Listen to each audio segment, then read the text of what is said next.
তুমি যদি একটা বাইক রাইডার বা একটা কন্টেন্ট ক্রিয়েটার হয়ে থাকো তাহলে ভিডিওটা অবশ্যই দেখো আর কমেন্টে একটা অবশ্যই লাভ দিয়ে যেও। আজকে যেসব বড় বড় কন্টেন্ট ক্রিয়েটার বা বাইক রাইডারগুলোকে দেখছো না, আগামী 5টা বছরের আগে যদি আমি তাদের ব্যাক স্টোরি শোনাই তাহলে তোমরাও অনেক কিছু শিখতে পারবে। যখন একটা বাইক রাইডার নতুন বাইক রাইডিং শুরু করে তার কাছে না শুরুতে না থাকে গোপ্রো ক্যামেরা, না থাকে ভালো বাইক, না থাকে কোনো সাপোর্ট, ঠিক আছে, সে কিন্তু একাই তার সেই জার্নিটা শুরু করে। দেখো হয়তো এমন দিন গেছে তাদের বাইকে তেল ভরার জন্য লোকের কাছে টাকা পর্যন্তও ধার করে নিজেদের বাইক রাইডিং চালু রেখেছে।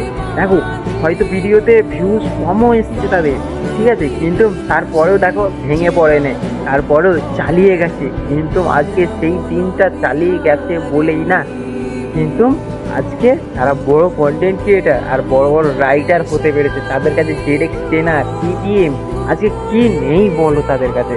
দেখো চেষ্টা করলে তুমি সবই পারবে, তুমি চেষ্টা করো, একদিন সফল ঠিকই হবে।